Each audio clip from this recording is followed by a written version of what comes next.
금요 예배에 오신 분들 환영합니다. 하나님 아버지 감사합니다. 오늘도 우리를 사랑하셔서 금요 예배에 불러주시고 우리가 주의 이름 부르며 주님께 가까이 나아갈 수 있게 해주시니 감사합니다. 우리가 기도로 주님께 나아가는 이 시간 성령이 감화와 감동을 주시고 하나님이 동행해 주시며 축복해지는 아름다운 시간이 되어지게 하시고 하나님으로부터 오는 성령의 은사도 듬뿍 받고 그래서 인생에 성령의 열매를 많이 맺어서 하나님께 영광 돌리는 삶이 되게 해 주세요. 예수님의 이름으로 기도합니다. 아멘. 보통 우리는 금요일에는 성령에 관해서 우리가 집중해서 많이 은혜들을 나누고 있습니다, 여러분. 그래서 우리 성령에 관한 그 은혜를 오늘 또 보도록 하겠습니다. 오늘 고린도전서 12장 우리 4절에서 11절로 함께 보며 은혜를 나누도록 하겠습니다. 은사는 여러 가지나 성령은 같고 직분은 여러 가지나 주는 같으며 또 사역은 여러 가지나 모든 것을 모든 사람 가운데서 이루시는 하나님은 같으니 각 사람에게 성령을 나타내심은 유익하게 하려 하심이라. 어떤 사람에게는 성령으로 말미암아 지혜의 말씀을, 어떤 사람에게는 같은 성령을 따라 지식의 말씀을, 다른 사람에게는 같은 성령으로 믿음을, 어떤 사람에게는 한 성령으로 병 고치는 은사를, 어떤 사람에게는 능력 행함을, 어떤 사람에게는 예언함을, 어떤 사람에게는 영들 분별함을, 다른 사람에게는 각종 방언 말함을, 어떤 사람에게는 방언들 통역함을 주시나니 이 모든 일은 같은 한 성령이 행하사 그의 뜻대로 각 사람에게 나누어 주시는 것이니라. 아멘. 여기에 보면 12장 4절 고린도전서 은사는 여러 가지나 성령은 같다고 말씀하고 있고요. 또 직분은 여러 가지나 주가 같다고 했습니다. 또 사역은 여러 가지나 모든 것을 모든 사람 가운데서 이루시는 하나님은 같으다라고 성경은 얘기하고 있습니다. 그래서 지금 은사를 얘기하기 전에 세 가지를 사도 바울이 고린도전서 교인들에게 설명해 주고 있습니다. 첫째는 성령의 은사, 두 번째는 직분, 세 번째는 사역입니다. 그래서 은사, 그 다음에 직분, 사역은 한 분이신 하나님이 우리에게 주시는 것이지만 그 일이 다르다는 거죠. 은사가 다르고 직분이 다르고 그 다음에 사역이 다르다는 것을 우리가 이해하면은 우리에게 좀 유익하게 될 줄로 믿습니다. 자, 그러면 먼저 성령의 은사에 대해서 우리가 보게 될 때에 좀 성령의 은사 그럴 때 우리가 좀 분위기가 교계적인 분위기도 그렇고 늘 치우친다 이런 그 생각이 사람들에게 염두에 있습니다. 그런데 우리가 알아야 될 게요. 성령의 은사가 없으면은 사실은 성령의 열매도 없습니다. 왜냐하면 성령의 은사는 신앙에서 어떻게 보면은 꽃이에요. 드러나는 거예요. 바깥으로 나타나기 때문에 굉장히 중요해요. 그리고 꽃이 뭐죠? 식물에서 꽃이 피는 건 화려한 거죠. 이렇게 정말 멋있죠. 아름답죠. 꽃이 피면 얼마나 세상이 멋있어 보입니까? 마찬가지로 신앙의 꽃도 성령의 은사예요. 그렇기 때문에 은사가 드러나는 것입니다. 그렇기 때문에 바깥으로 드러나기 때문에 우리가 좀 밸런스를 잘 맞춰야 되고 그래서 밸런스를 맞춘다. 그래서 균형. 그래서 우리의 경험과 우리의 아는 것과 그 다음에 우리의 행동하는 것, 이 모든 것들이 성령 안에서 잘 어우러지는 은혜가 있기를 주의 이름으로 축복합니다. 그래서 우리 하나님께서 우리에게 주신 것은 제일 먼저 은사 주셨고 그 다음에 사역을 주셨고 직분을 주셨습니다. 그래서 자 12장 고린도전서 12장 4절에서 6절에 보면 은사는 여러 가지나 성령은 같고 직분은 여러 가지나 주는 같으며 사역은 여러 가지나 모든 것을 모든 사람 가운데서 이루시는 하나님은 같다고 말씀하고 있습니다. 그러니까 은사, 직분, 사역 이 일은 좀 다른 구분된 것이죠. 그러나 그 뒤에 역사하시는 하나님, 성령 하나님은 같은 분이라는 거예요. 성령과 주와 하나님, 이게 다 같은 말이거든요. 그러니까 이것이 다 같은 의미에서 한 성령 하나님께서 우리에게 은사도 주시고 직분도 주시고 사역도 주시는 줄로 믿습니다.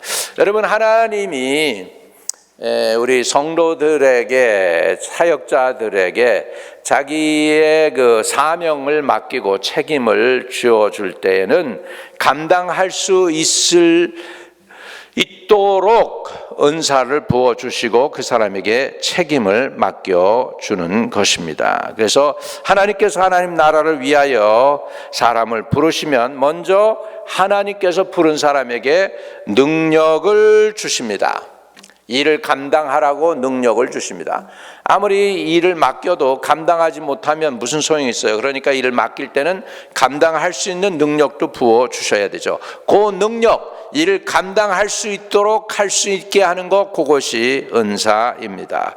그리고 부르심에 순종하여 받은 은사를 가지고 하나님 나라를 위하여 일을 하게 하는데, 하나님 나라 일을 하게 할 때 그거를 미니스트리라고 하죠. 미니스트리, 그것을 성경으로 다른 말로 표현하면, 우리말로 표현하면 사역이 되겠습니다.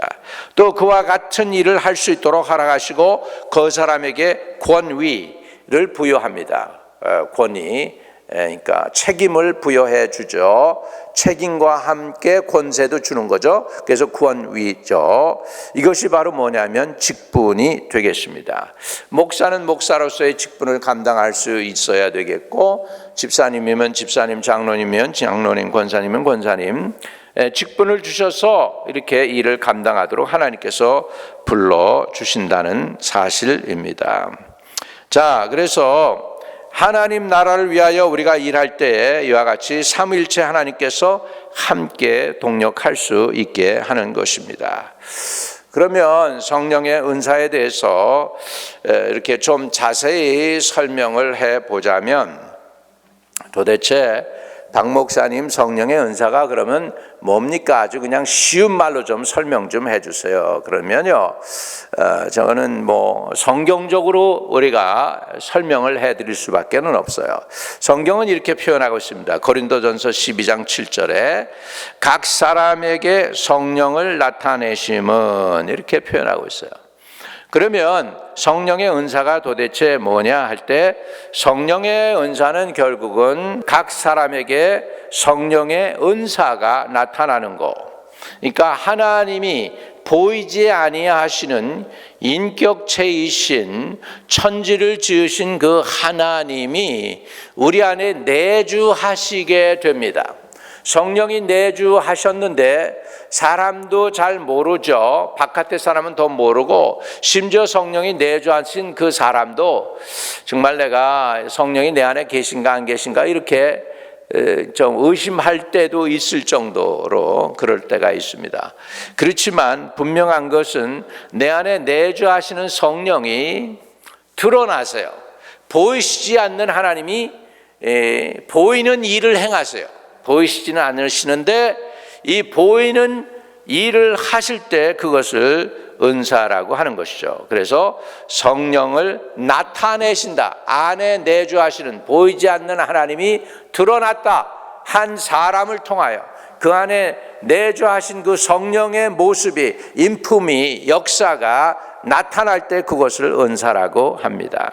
그렇기 때문에 은사란 넓은 의미에서 하나님이 주시는 선물이고요, 그 은사 중에는 재물도 포함되어 있고, 건강도 포함되어 있고, 재물도 포함되어 있고, 직분도 포함되어 있고, 사역도 포함되어 있습니다. 그래서 이런 모든 것을 다 포함해서 그것을 성령의 은사라고 하지만, 좁은 의미에서 성령의 은사는 9가지 은사, 고린도전서 아까 읽었을 때 그 속해 있는 그 은사들을 우리는 말할 때 그것을 성령의 은사, 그 은사가 나타나는 이유는 성령이 그 안에 내주하시기 때문입니다.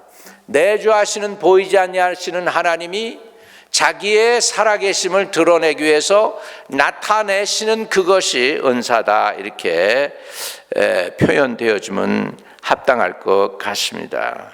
그러면 이 은사는 받는 사람도 있고 못 받은 사람도 있을까요?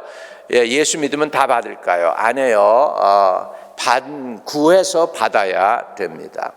은사는 하나님이 주시는 선물이기 때문에 구하면 하나님은 주십니다. 그래서 고린도전서 12장 11절에는 이렇게 표현하고 있습니다. 이 모든 일을 같은 한 성령이 행하사 그의 뜻대로 각 사람에게 나누어 주시는 것이니라. 여러분, 이 모든 일은 같은 한 성령이 행하신다고 그랬습니다. 그리고 하나님의 뜻대로 각 사람에게 나누어 주시는 것이 은사입니다. 엄밀히 말해서 이 은사는 하나님이 나누어 주시는 것이지 어떤 사람이 나누어 줄 수 있는 것은 아닙니다. 그러나 어떤 사람이 통로는 될 수가 있어요. 성령의 통로가 될 수가 있습니다. 예수님도 그 손을 얹으시면서 문둥병자에게 내가 원하니 나음을 얻어라 그랬더니 문둥병자가 깨끗해졌다는 내용도 있고, 또 다른 데는 그냥 예수님이 너를 그냥 제사장에게 가서 보여라 하니까 다 가서 보이라 가다가 중간에 다 난 사람들이 있습니다. 그래서 명령만으로도 주님은 병도 고치고 문둥병도 깨끗게 하는 것을 볼 수가 있습니다. 여러분, 이 은사는 귀중한 것이고 아름다운 것이고 좋은 것인데 지금 사실은 굉장히 민감한 부분이 많습니다. 은사 얘기하면 무조건 사람들은 치우쳤다라고 하는 그런 색안경을 끼고서 은사자들을 볼 때가 많기 때문에 참 조심해야 되고, 그래서 균형 맞춰서 은사를 사용해야 한다는 것은 사실입니다. 그러나 은사는 신앙의 꽃입니다. 그래서 은사가 드러나지 아니하고는 성령의 열매를 맺지 못하는 것이죠. 많은 사람들은 그냥 특별히 나타나는 은사들만 은사자들인 걸로 생각하는데 아닙니다. 말씀을 잘 전하는 것도 하나님의 은사예요. 복음 전하는 자 있잖아요. 또 사도도 있잖아요. 선지자도 있잖아요. 그 다음에 목사와 교사도 있잖아요. 이게 다 은사가 다 다릅니다. 직분이죠. 그건 직분이죠. 그렇지만 이 직분도 넓은 의미에서 은사다 말씀드렸습니다. 성령의 나타남을 주시는 이유가 뭘까요? 성령이 나타난다. 이게 은사예요. 보이시지 않는 하나님이 자신의 임재를 드러내고 그 사람과 함께하는 그 사람을 통하여 역사가 바깥으로 드러나서 사람들이 볼 수 있게 합니다. 방언을 한다든지 기적이 일어나서 눈 멀었던 자가 눈을 뜬다든지. 여러분, 어떤 사람이 귀가 먹었는데 누가 이렇게 불었더니 은사 사역자가 불었더니 그 귀가 뚫리고 귀가 열려서 말을 하더라는 거예요. 대단하죠. 귀한 거 아니겠습니까? 오늘도 그런 역사가 저와 여러분에게 나타나게 되시기를 주의 이름으로 축복합니다. 은사는 유익하게 하는 거예요. 그래서 귀 먹은 사람이 귀가 듣고 눈 먼 자가 눈으로 보고 안증뱅이가 걷고 손이 말았던 자가 손이 펴지고 이런 것들이 다 은사 가운데 있습니다. 자, 이 은사를 주시는 이유는 뭘까요? 유익하게 하려 함이라. 유익하게 하려 하심이라 그랬습니다. 보이지 않는 성령께서 자신을 보이는 방식으로 드러내시는 것을 우리는 성령의 은사라고 부른다는 것입니다. 그 은사를 우리에게 주신 이유가 뭘까요? common good, 모두를 유익하게 하기 위해서입니다.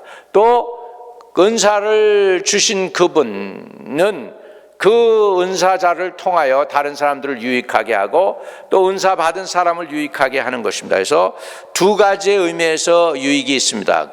common good이 있고 유익하게, 모두를 유익하게 하기 위한 것이고, 두 번째로 개인의 유익을 위한 것이 있습니다. 공동체의 유익과 함께 개인의 유익을 위해서 하나님이 은사를 주시는 것입니다. 여러 가지 이제 성령의 은사가 많이 있는데 오늘은 고린도전서 12장의 은사가 있는 것과 함께 사실은 로마서 12장에도 은사가 또 있어요. 조금 고린도 전서하고는 좀 다르게 구분해 놓고 있습니다만은 은사가 이렇게 여러 군데 있지만 오늘은 고린도 전서에서 사도 바울이 우리에게 가르쳐주는 성령의 은사의 종류에 대해서 잠깐 나눠보면 세 종류의 은사가 있습니다. 이렇게 지식적으로 알게 하는 은사가 있고요, 통합적으로. 그 다음에 입을 통해서 역사하는 은사가 있고요, 또 actually 손으로 또는 그 상황 속에서, 환경 속에서 하나님이 살아계심을 드러내는 능력의 역사가 있습니다. 그래서 알게 하는 은사가 세 가지가 있어요. 지혜의 은사와 지식의 은사와 계시의 은사가 있습니다. 그래서 영들을 분별하게 하는 것이죠. 그 다음에 이렇게 입술을 통해서 나오는 은사가 있습니다. 그 중에는 방언이 있고 방언 통역이 있고 예언이 있겠습니다. 그 다음에 은사가 있는데 그 다음에 은사는 능력을 나타내는 것이죠. 그래서 그거는 믿음의 은사가 있고 병 고치는 은사가 있고 기적을 행하는 은사가 있습니다. 이렇게 은사도 이렇게 입으로 통해서 나타나는 은사가 있고 계시의 은사가 있고 그 다음에 이렇게 능력이 실질적으로 나타나는 은사가 있습니다. 능력이 나타나는 은사 중에는 병 고치는 거, 기적 행하는 거, 이런 것들이죠. 예수님도 그렇죠. 수많은 사람들의 병들을 다 고쳐주셨죠. 또 기적으로 예수님의 기적 가운데 물이 포도주 되게도 하셨습니다. 할렐루야. 또 기적이 뭐가 있을까요? 바다를 잠잠케 하시고 물 위로 걸어오시고 이런 것들도 하나님의 아들로서 이런 은사가 나타날 수 있음을, 이런 역사가 나타날 수 있음을 우리에게 본으로 보여주신 줄로 믿습니다.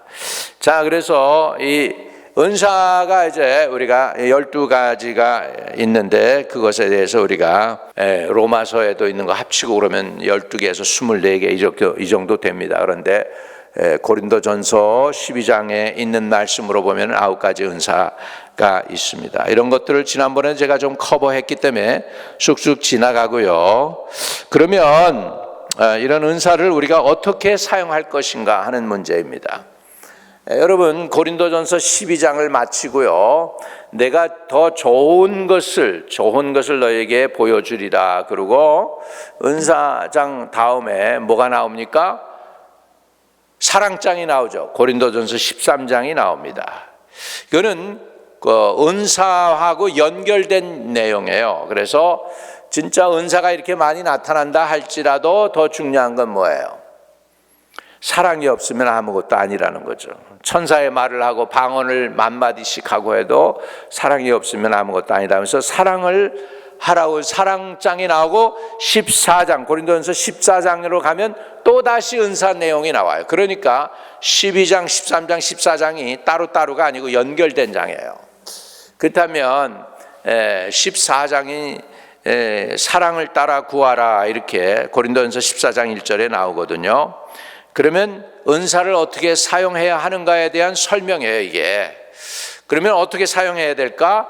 사랑으로 은사를 사용할 때 틀림이 없고 부작용이 없다라는 사실입니다. 그래서 은사자가 추구해야 될 은혜가 있는데 그건 뭐냐면 사랑을 추구해야 합니다. 은사를 사모하되 은사만 사모하면 안 됩니다. 사랑을 따라 사용되지 않는 은사는 매우 위험한 것이고 자신과 공동체 모두에게 상처와 고통을 줄 수 있기 때문입니다. 그래서 우리는 사랑을 추구해야 되고 두 번째 은사를 사용할 때 성경의 권위 아래 복종해야 되겠습니다. 성경을 읽고 성경 안에서 성경이 가르쳐주는 가이드라인 안에서 은사를 활용하고 사용하는 것이 중요합니다. 경기를 할 때에도요, 뭐 그냥 골대에다 뭐 그냥 볼만 집어넣으면 된다고 여기다 집어넣고 저기다 집어넣고 할 수는 없잖아요. 상대방 골대에만 집어넣어야 되고, 경기를 할 때 룰이 있잖아요. 바스켓볼이면 바스켓볼대로, 농구면 그게 농구니까. 근데 또 발리볼이면 발리볼대로, 그 다음에 탁구면 탁구대로, 축구면 축구대로 다 룰에 의해서 이렇게 되어지는 것처럼 우리도 하나님의 은사가 중요하지만 그 은사가 드러날 때는 성경의 권위 아래 성경적으로 써야 된다는 사실입니다. 그래서 하나님의 말씀의 권위보다 더 높은 은사는 없다는 걸 기억하시고 말씀 안에서 은사가 사용되어지기를 주의 이름으로 축복합니다. 또 교회에 유익을 끼쳐야 돼요. 은사를 활용했는데 교회에 유익이 안 끼쳐지고 오히려 사람들이 이렇게 그 상처를 받고 아파한다면 우리가 은사를 활용하다가 하나님께 영광을 가리울 수 있기 때문에 그 교회의 덕을 세워야 될 줄로 믿습니다. 방언의 은사는 개인의 덕을 세우는데 유익하지만 그 외의 모든 은사들은 다 개인보다는 교회에 유익을 주시는 은사이기 때문에 방언의 은사라 할지라도 개인의 유익을 교회의 유익을 해치는 방식으로 남용하지는 말아야 되겠습니다. 네 번째로 영적 질서를 잘 지켜야 합니다. 특히 예언의 은사가 그렇고 병 고치는 은사들도 그렇습니다. 내게 능력이 있다고 해서 무조건 능력을 발휘하는 것은 지혜로운 것이 아닙니다. 교회 위계 질서가 있어요. 목회자가 있고 또 부목사도 있고 담임 목사도 있고 뭐 이런데 은사가 나타난다고 해서 막 자기 멋대로 해서는 안 됩니다. 교회 안에 들어와서 질서 가운데서 역사할 때 하나님께서 그 은사를 더 오래오래 활용하며 하나님께 덕을 세우고 영광을 돌릴 수 있을 줄로 믿습니다. 제가 집회에 나갈 때 보면 성령의 은사자들이 꽤 있습니다. 그분들 제가 모아서 훈련을 시키고 제가 기도 이제 이렇게 설교 끝나고 이제 사람들 초대해서 예수 영접시킨 다음에는 치유의 은사가 있는 사람들 치유 기도도 해주게 하고 예언의 은사가 있는 사람 예언의 은사도 하게끔 해서 프랙티스 하게 합니다. 그러면 얼마나 잘들 하는지 몰라요. 지난번에 우리 믿음의 의미에 대해서 우리가 이제 집회를 했잖아요. 하크네시아 교회에서. 그러고는 이제 거기에 자기 은사가 치유 은사가 있다는 사람들 나오게 해서 치유 기도하게 하고 또 예언의 은사가 있다는 사람들 나오게 해서 예언 기도도 해주고 하는 것이 이렇게 활용할 수 있도록 하는데 자기네 멋대로가 아닙니다. 이 지도자 밑에서 이렇게 질서 있게 할 때는 괜찮다는 것입니다. 우리가 은사를 생각할 때 은사를 우리는 사모해야 되겠습니다. 성령의 은사가 여러분 꽂히니까 뭐 그냥 말도 많고 막 이렇습니다.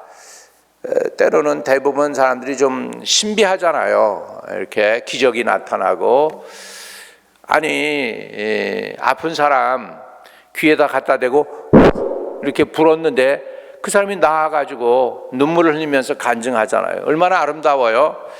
신비하거든요. 이건 멋있잖아요. 그러니까 그 은사자가 예수님인 양 다 쫓아가는데 그렇지 않단 말이죠. 말씀의 은사도 있고 지혜의 은사도 있고 뭐 전도의 은사도 있고 은사가 다 많으니까 그래서 중요한 것은 이 은사들을 사모하시기 바랍니다. 내가 보니까 1969년도에 은사를 사모했더니 하나님이 드디어 주시더라고요.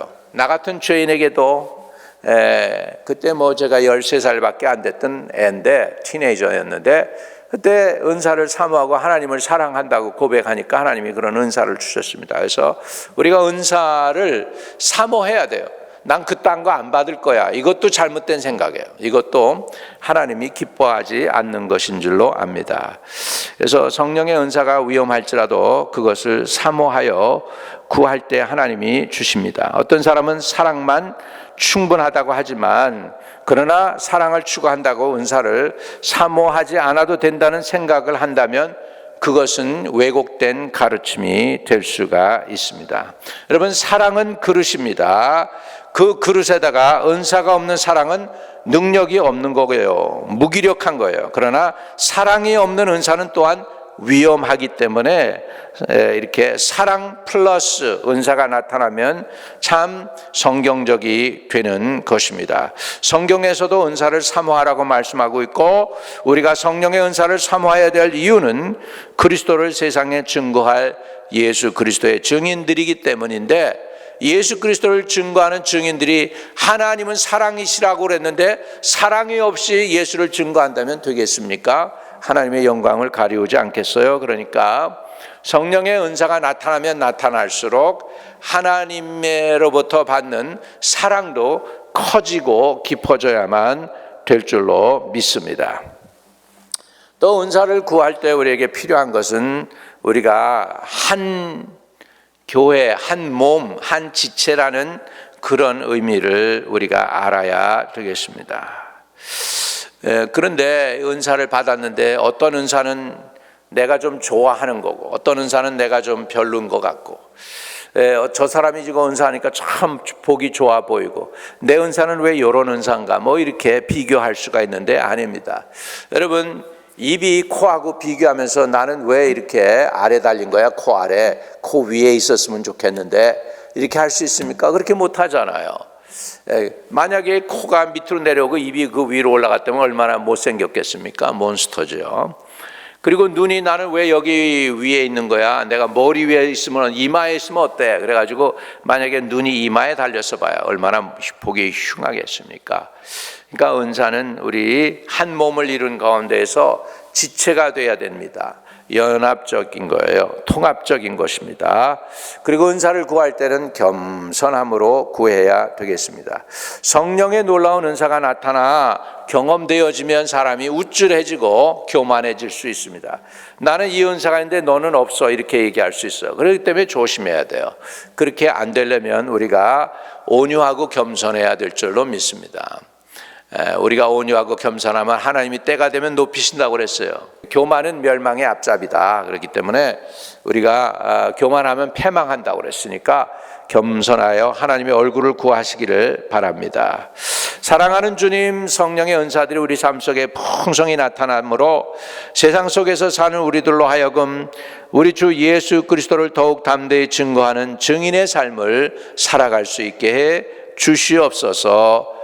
예수 그리스도 이름으로 기도하옵나이다. 아멘. 우리 주기도문으로 마치겠습니다. 하늘에 계신 우리 아버지여, 이름이 거룩히 여김을 받으시오며 나라의 임하옵시며 뜻이 하늘에서 이룬 것 같이 땅에서도 이루어지이다. 오늘날 우리에게 일용할 양식을 주옵시고 우리가 우리에게 죄 지은 자 사해 준 것 같이 우리의 죄를 사하여 주옵시고 우리를 시험에 들지 말게 하옵시고 다만 악에서 구하옵소서. 대개 나라와 권세와 영광이 아버지께 영원히 있사옵나이다. 아멘. 오늘도 말씀으로 승리하시는 저와 여러분, 또 성령 충만한 저와 여러분, 은사도 충만히 받고 열매도 많이 거두는 저와 여러분 되시기를 축복드립니다.